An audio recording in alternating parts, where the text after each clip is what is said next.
विधानसभा चुनावों के मद्देनजर नीतीश कुमार ने फ्री बीज योजनाओं के लिए सरकारी खजाना खोल दिया है। वहां के ग्रेजुएट बेरोजगार युवाओं को 2 साल तक 1-1 हजार रुपए बांटे जाएंगे। और वहीं महिला रोजगार योजना के अंतर्गत महिलाओं को 10-10 हजार रुपए बांटे जाएंगे।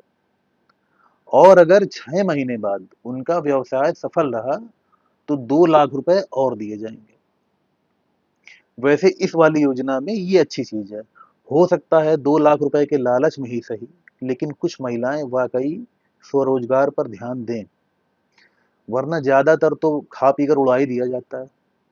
इसके अलावा एक पेंशन वाली योजना है, उसमें पहले 400 दिए जाते थे, अब 1100 दिए जाएंगे।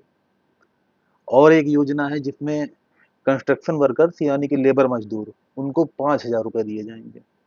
कुल मिलाकर टैक्स पेयर्स के पैसों से चलने वाला सरकारी खजाना दोनों हाथों से लुटाया जाएगा। लेकिन क्या वाकई ये बहुत बुरी बात है? मैं देख रहा था दिल्ली बंबई जाकर मल्टीनेशनल कंपनियों में जॉब करने वाले कुछ ज्यादा पढ़े लिखे बिहारी युवाओं को बड़ी दिक्कत हो रही है इस बात से।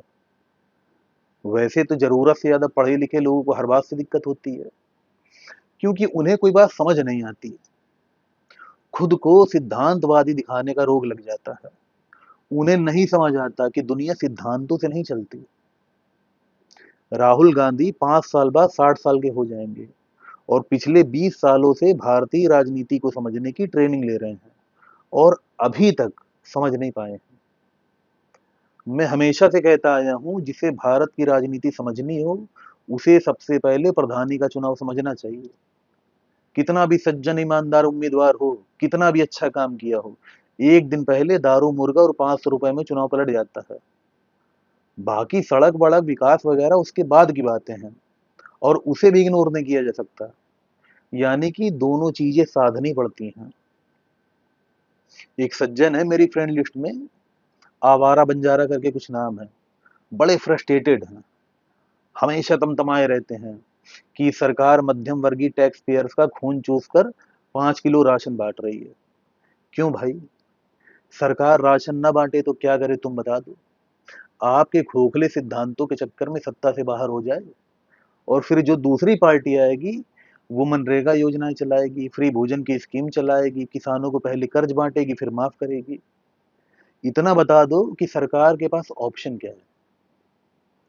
अरे सरकार की छोड़ो, तुम्हारे पास क्या ऑप्शन है? तुम कौन सी पार्टी को वोट देकर बच जाओगे? क्या कर्नाटक, दिल्ली, राजस्थान, पंजाब, तमिलनाडु, पश्चिम बंगाल में फ्री की रेवड़ी नहीं बांटी जाती? चुनाव जीतने के लिए cycle, laptop, TV, fridge, mixer, पायल, अंगूठी सब इसी देश में बांटे जाते हैं और सारी पार्टियां बांटती हैं। तो तुम बचकर कहां जाओगे? आप अगर इतने ही सिद्धांतवादी बनते हो तो गारंटी लेंगे आपके सिद्धांतों के बूते पार्टी को चुनाव जितवाने की।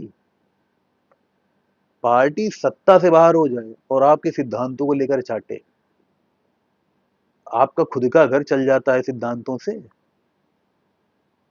दरअसल ऐसे लोग ना एक नंबर के धूर्त होते हैं।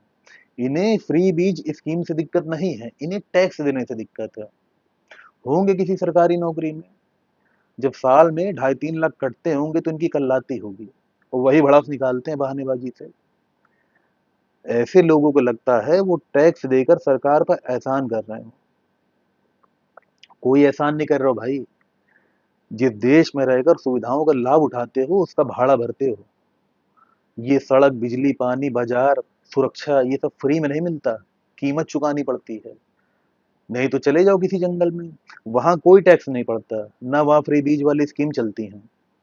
रहना मजे से, कोई परेशान करने टैक्स वसूलने नहीं आएगा वहां।